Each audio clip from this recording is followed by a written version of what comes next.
교회 이 부활주일을 맞이하고 또 교회에 나와 처음 나오셔서 함께 예배드리고 있는 많은 분들에게 진심으로 감사를 드리고 그 첫걸음이 하나님께서 여러분의 인생을 바꾸는 놀라운 걸음으로 바꾸어 주실 줄 믿습니다. 우리 교회는 처음에 오면 말씀을 듣게 고백하는 게 있습니다. 가슴에 손을 딱 모으시고요, 주님이 되게 하십니다 라는 것을 자기에게 2번 선포하고 옆 사람에게 선포합니다. 시작.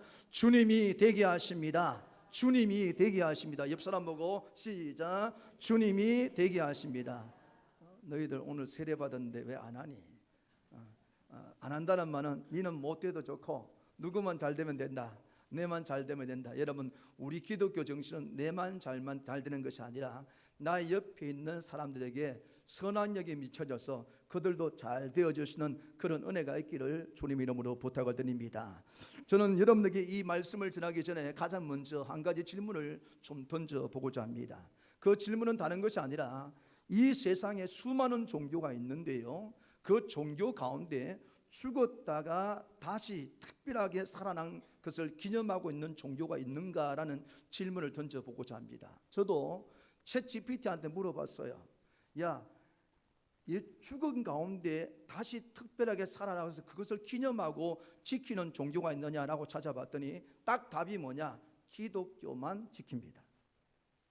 그렇죠? 세상에 많은 종교들이 있는데 그 가운데 속에서 죽은 가운데서 특별하게 살아난 이 부활을 기념하고 있는 것은 기독교밖에 없다고 말합니다.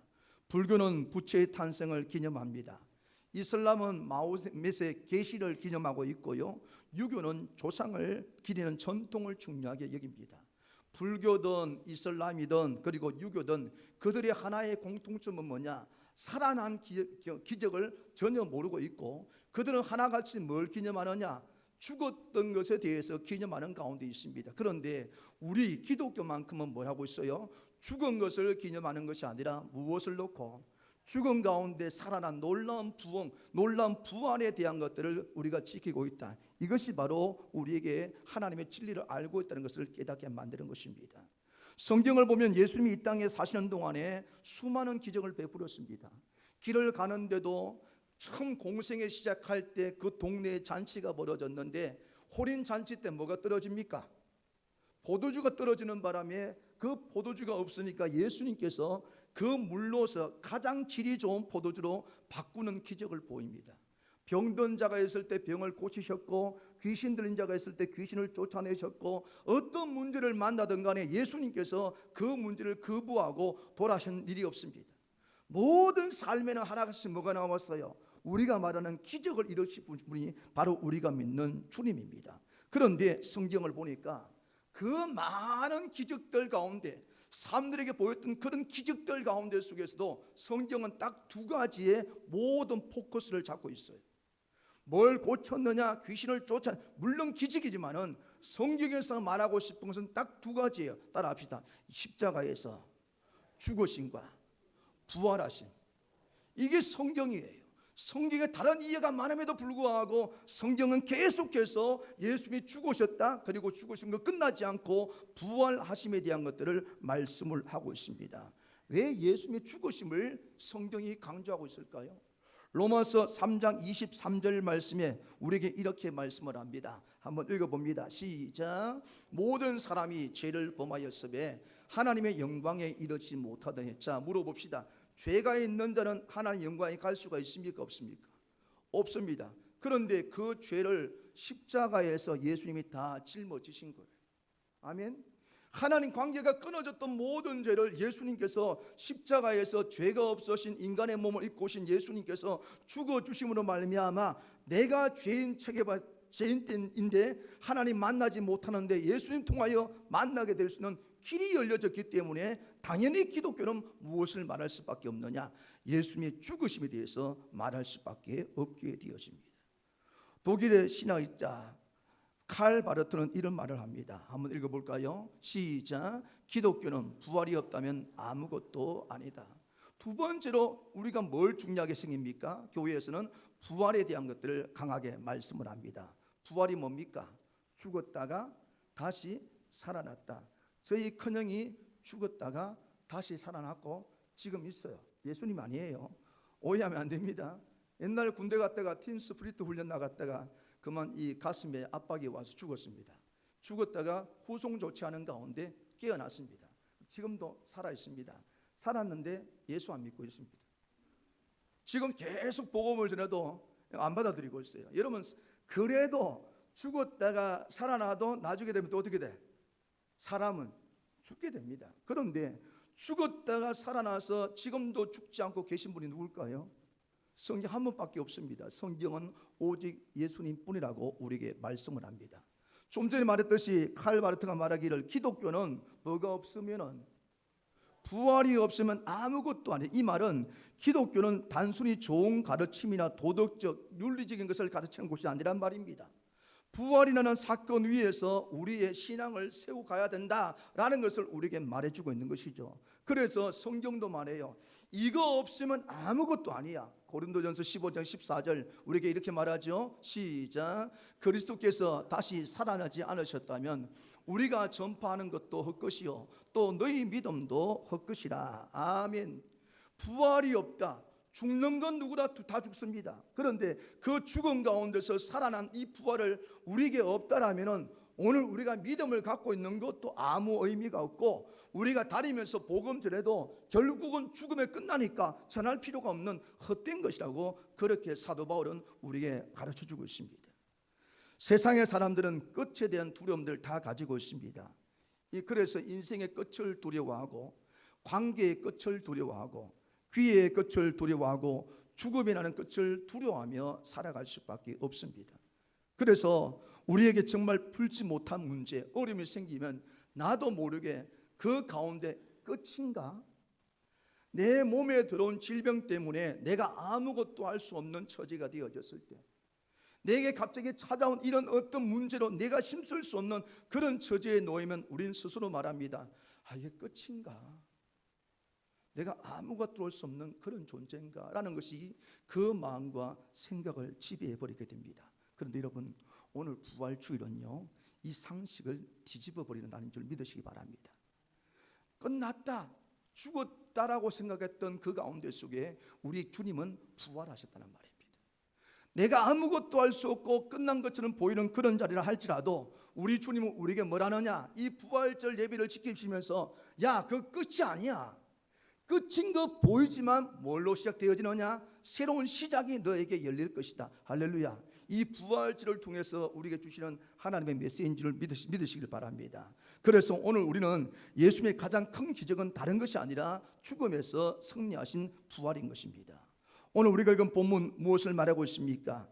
예수님께서 죽음에 머물러 계시지 않으시고 다시 살아나셨다, 부활하셨다. 아멘. 이 말씀이 오늘 이 성경에 기록되어 있습니다. 그런데 여러분, 오늘 본문을 우리가 읽었는데 좀 이상한 장면들이 곳곳에 나옵니다. 왜 똑같이 같은 무덤에 들어갔는데 어떤 사람들은 부활하신 예수님을 보지도 못했는데 어떤 사람은 부활하신 예수님을 보게 됩니다. 이런 이상한 모습을 왜 성경은 기록하고 있을까요?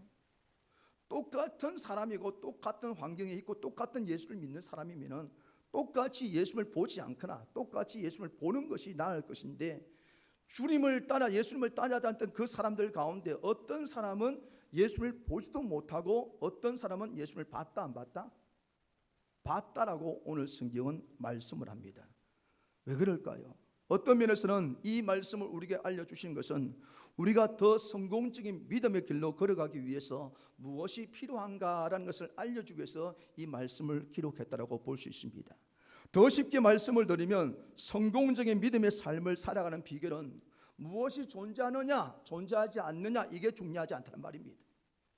이것이 존재하느냐 안 해, 그걸 우리가 갑론을장할 필요가 없습니다. 우리에게 필요한 것은 존재하고 있는 그분을 보느냐 보지 못하느냐. 아멘.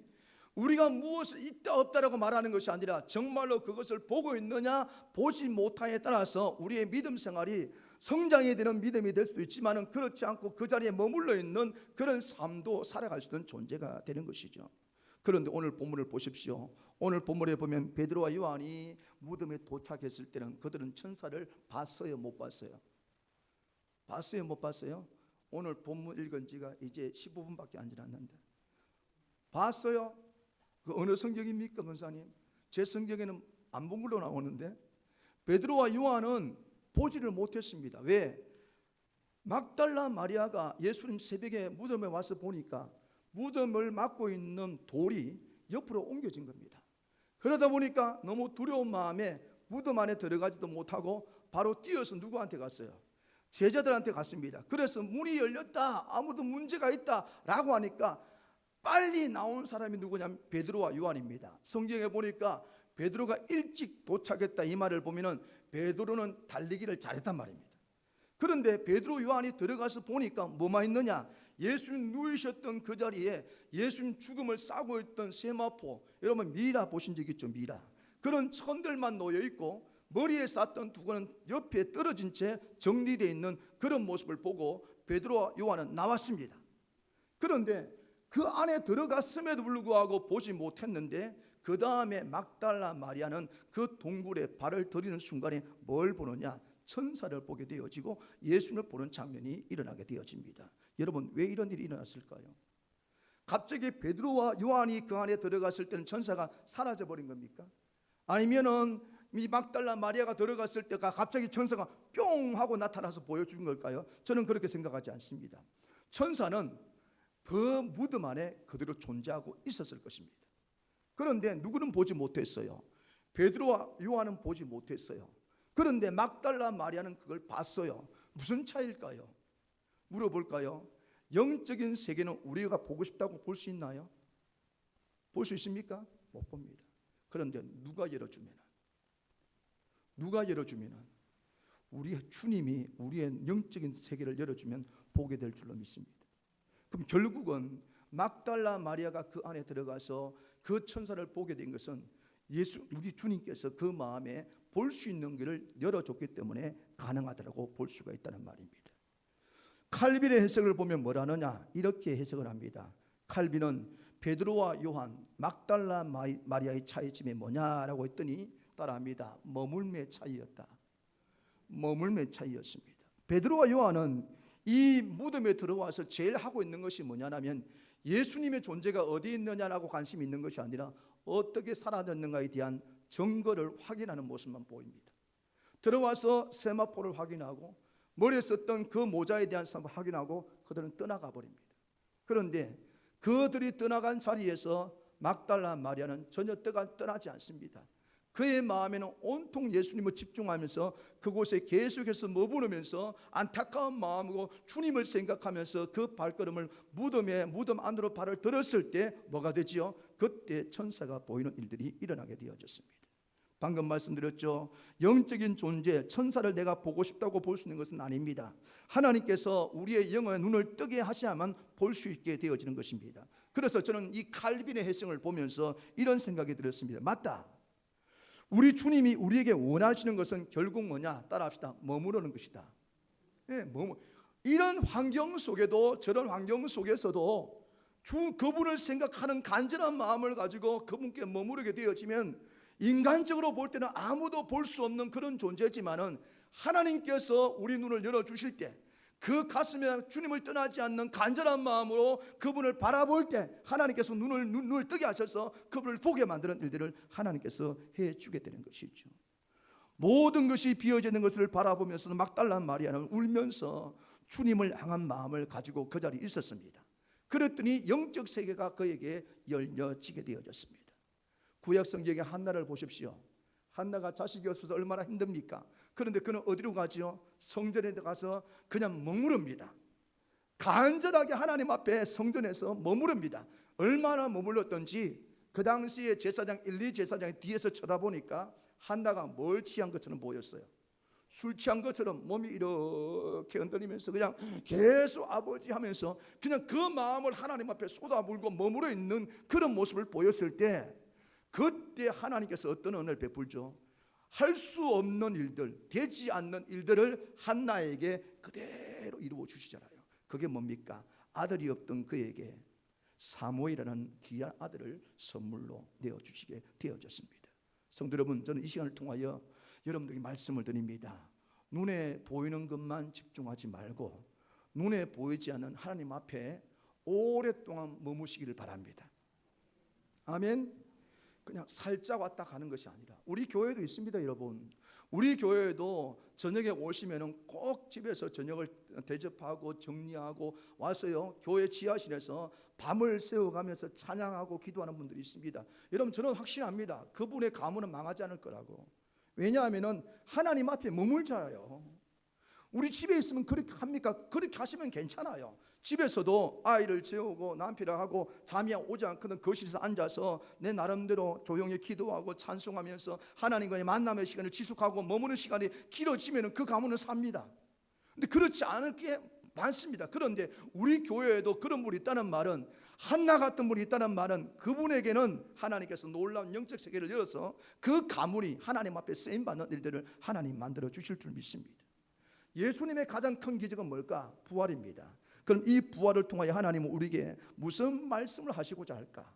오늘 부활절 예배를 드리면서 우리에게 너희들 왜 부활절을 지켜야 되느냐? 그 이유가 뭘까? 오늘 본문 18절에 그 답을 주고 있습니다. 18절 말씀 읽어봅니다. 시작. 막달라 마리아가 가서 제자들에게 내가 주를 보았다 하고 또 주께서 자기에게 이렇게 말씀하셨다 이러니라. 아멘. 따라합니다. 부활은 절망을 끝내는 하나님의 시간입니다.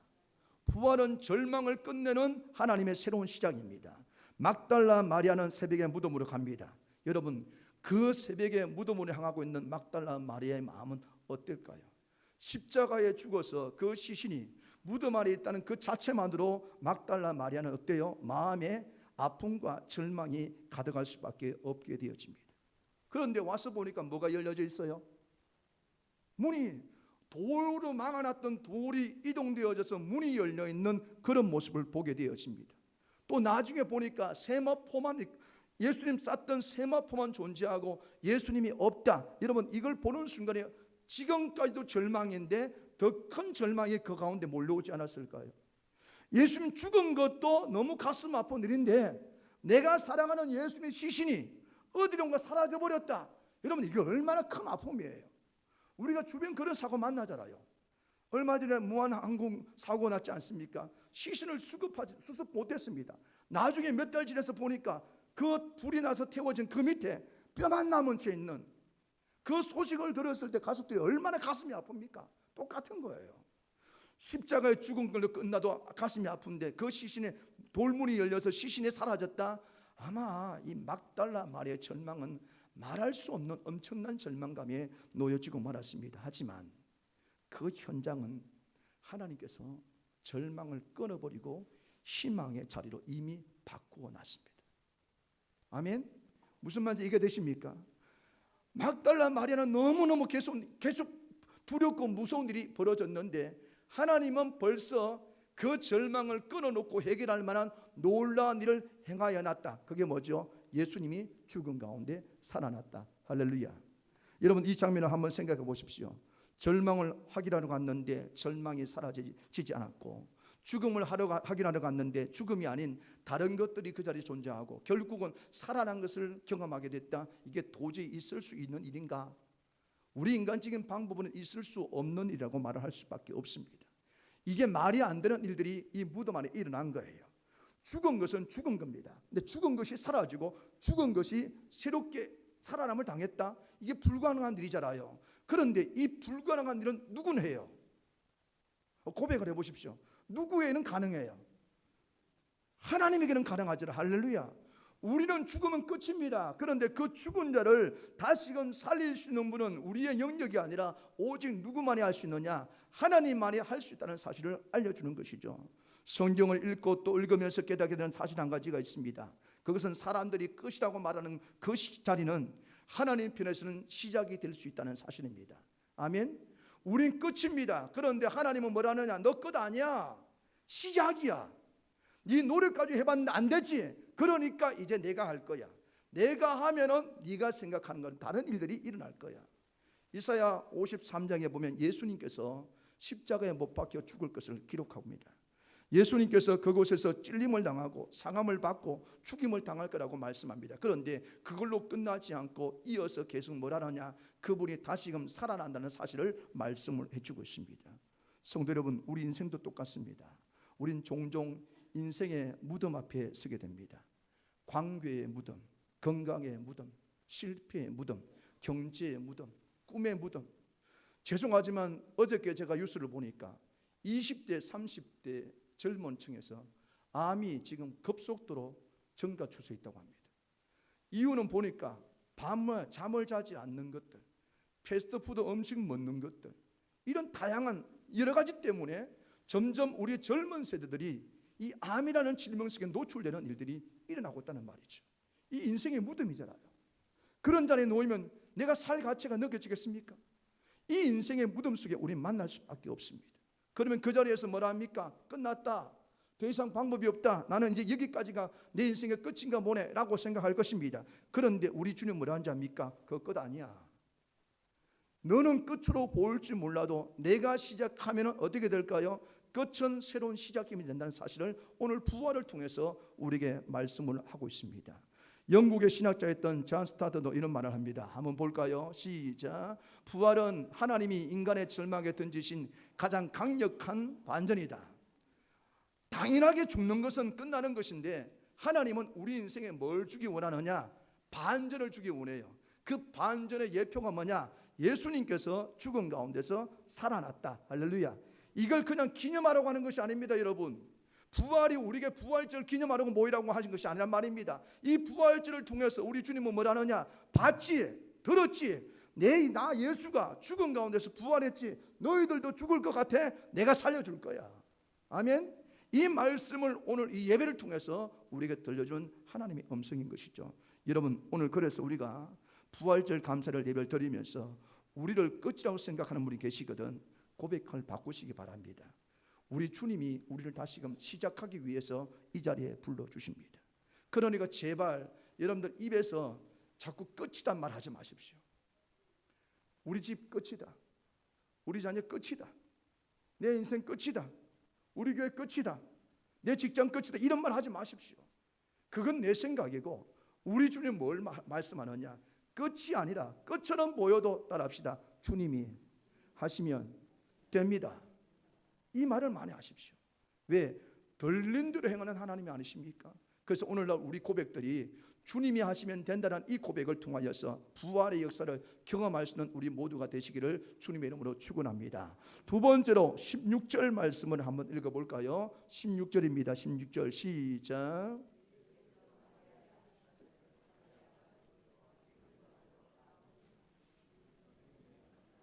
아멘. 따라합니다. 부활은 살아계신 주님을 만나는 길입니다. 막달라 마리아 부활하신 예수님을 만납니다. 그런데 그는 처음 예수님을 만나고도 알아보지 못했습니다. 이 장면 좀 이해가 되나요? 예수님을 그렇게 사랑했고 예수님 앞에 자기의 정성을 다해서 헌신을 보였던 그 여인입니다. 누구보다도 예수님 목소리, 예수님 모습들을 잘 알고 있는 여인이라 볼 수가 있습니다. 그런데 그 자신 앞에 예수님께서 보여주고 있는데도 불구하고 알아본다, 알아보지 못한다, 알아보지 못했습니다. 심지어 오늘 성경 보면은 예수님을 누구로 여겼냐면 동산지기로 여겼다는 말합니다. 여러분, 내가 그렇게 사랑한 분을, 내가 그렇게 잘 알고 있다고 생각했던 그분을 동산지기로 오해했던 이유가 뭘까요? 지금 이 막달라 마리아 속의 마음속에는 예수님은 뭐 했다? 죽었다라는 생각들이 갔잖아요. 예수는 죽었다라는 생각들을 가지니까 우리의 시선도 우리의 마음도 딱 닫혀진 상태에서 바라보는 일들이 일어났다는 말입니다. 자신의 눈앞에서 예수님께서 말씀을 해주셨는데도 불구하고 내 마음이 닫혀져 버리고 내가 갖고 있는 세계관 속에 들어가다 보니 그 음성이 들려요, 안 들려요? 안 들리다 보니까 예수님을 알아보지 못하는 그런 실수가 그 가운데 일어나게 되어졌습니다. 물어봅니다. 여러분들은 예수님이 어떤 분으로 존재하고 계십니까? 여러분들에게 예수님은 어떤 분으로 여러분 믿고 계십니까? 어떤 정말로 살아계신 하나님을 믿고 계십니까? 아니면은 과거의 예수님, 우리가 말하는 여기 있는 이 성경을 공부할 때 성경에 기록된 성경 지식의 예수님, 교회 안에만 존재하는 예수님, 이렇게 우리가 생각하고 있다라면은 오늘 우리들도 주님의 음성을 들어도 반응할 수 있을까요? 못합니다. 벌써 나도 모르는 무엇인가에 딱 닫혀진 것 때문에 들을 수 없는 그런 존재가 되기 때문에 들을 수가 없게 되는 것이죠. 기독교의 핵심은 뭘까요? 하나님을 액자에다 넣어주는 것이 아닙니다.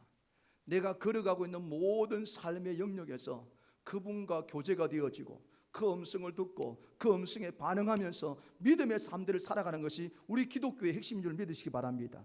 그런데 언제부터인가 나도 모르게 우리 예수님은 어디다 집어넣냐면 성경 구절을 만들어서 집에다 액자에다 덮어놨어요.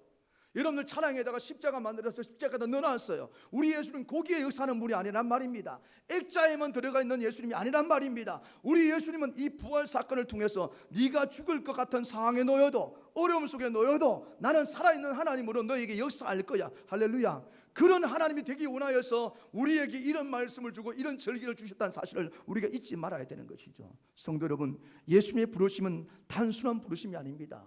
동산지라고 여겼던 그 마리아에게 예수님 한 번 더 말해요. 무슨 말 합니까? 따라합니다. 마리아야, 마리아야 라는 말을 듣는 순간에 마리아가 그때 정신을 차리고 돌아보니 죽었던 예수님 내 옆에 어떻게 계세요?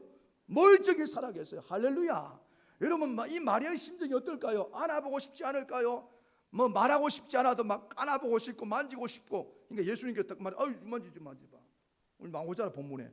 만지지 마라. 나 아직까지 아버지께 못 올라갔기 때문에 내 만지면 안 돼. 이 말은 뭐죠? 마리아가 예수님을 알아보는 순간에 자신도 모르는 감격과 기쁨들이 올라왔다는 것을 증명해 주고 있다는 말입니다. 찰스 스펄전 목사님은 예수님에 대해서 이렇게 말을 합니다. 시작. 예수님은 과거의 인물이 아니라 지금도 살아 역사하는 주님이시다. 아멘. 혹시 우리 중에 예수님을 혹시 이렇게 생각하는 분은 없나요? 그냥 액자 속에 죽어있는 예수님, 하나의 역사의 인물로 왔다가 사라져버린 그분으로 생각하고 있다면 여러분들에게는 절대로 부활의 기쁨이 일어나지 않습니다. 그러나 오늘 방금 읽었던 말씀과 같이, 그리고 방금 얘기했던 스펄전 목사님 같이 죽은 하나님이 아니라 어떤 하나님? 살아계신 하나님이다. 부활하신 주님이다. 부활하신 주님이 오늘도 우리의 예배 가운데, 우리의 삶의 가운데 역사해 줄 거라는 믿음을 가지고 우리가 걸어가게 되어지면 부활하신 주님의 그 놀라운 역사가 우리에게도 동일하게 나타나는 사실을 믿으시기 바랍니다. 이게 부활신앙이에요.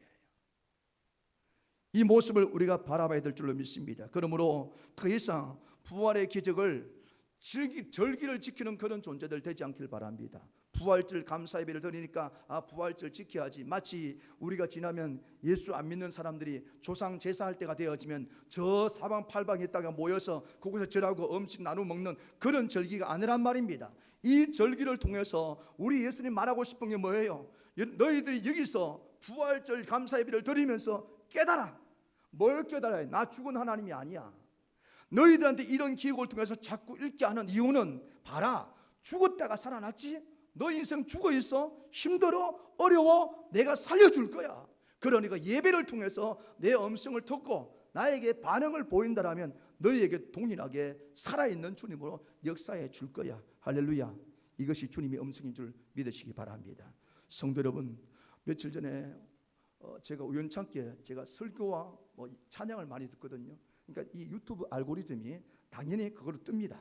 뜨는데 전혀 보지 못한 분이 한번 뜨더라고요. 가만히 보니까 그 카페 이름이 미국 시골 목사예요. 나중에 들어가 보십시오. 그분이 하는 사역은 뭐냐? 그냥 미국 전역을 다니면서 버스킹 하는 거예요. 그냥 길거리에 찬양해요. 가만히 들어보니까 뭔가 있겠다 싶어서 조사를 해보니까 이분이 5년 전에 어느 날 갑자기 말기암을 선고받게 됩니다. 병원에서 그냥 하나님 앞에 엎드리십시오. 남은 생에 행복하게 사십시오. 그렇게 말을 들었답니다. 목사의 마음이 얼마나 괴롭겠습니까? 목사인데 말기암이네. 그래서 하나님 앞에 엎드립니다. 하나님, 저 좀 살려주세요. 제가 뭘 잘못했습니까? 그러면서 기도하는 가운데 속에 하나님께서 강력하게 그에게 역사하면서 너 다니면서 나를 찬양해. 그 말을 딱 듣고 나니까 알겠습니다. 이제는 내가 하나님을 위해서 찬양을 살겠습니다 라고 하면서 그때부터 버스킹을 시작했고, 버스킹을 시작하자마자 20일 후에 병원을 갔는데 말기암 덩어리가 사라져 버렸다는 거예요. 이 가능합니까 여러분? 그분이 말하는데 이렇게 말합니다. 내가 그 암을 만나기 전까지는 하나님은 그냥 내가 믿는다고 말했지만은 액자 속에 성경책 속에 있는 하나님으로만 바라봤는데 그런데 이 사건을 겪고 난 이후에 내가 깨달은 것은 뭐냐? 우리 하나님은 성경 여기 말씀 안에만 있는 것이 아니라 우리의 삶 속에 살아계신 하나님을 역사하십니다. 할렐루야.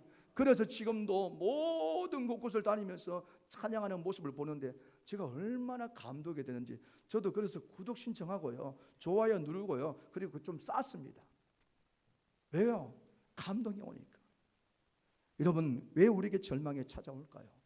왜 예상치 못한 문제가 일어날까요? 사고가 일어날까요? 우리를 죽이기 위해서? 아닙니다. 여러분, 착각하시면 안 됩니다. 하나님 기회 주는 거예요.